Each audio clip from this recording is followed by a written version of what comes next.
ఆకాశము వైపు కన్నులెత్తి నిట్టూర్పు విడిచి ఎఫ్ఫతా అని వారితో చెప్పాను. ఆ మాటకు తెరవబడుమని అర్థము. అంతటా వాని చెవులు తెరవబడెను, వాని నాలుక నరము సడలి. సో తూరు ప్రాంతములలో, తూరు సీదోన్ల ప్రాంతంలో, దిగపోలి ప్రాంతం దగ్గర ఒక దయ్యం వచ్చినటువంటి వ్యక్తి ఉన్నాడు. అతని నోరు, అతని కన్నులు మూయబడ్డాయంట.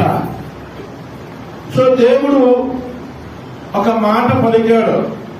భూమి మీద 33.5 సంవత్సరాలు యేసు ప్రభు జీవించి 3.5 సంవత్సరాలు మాత్రమే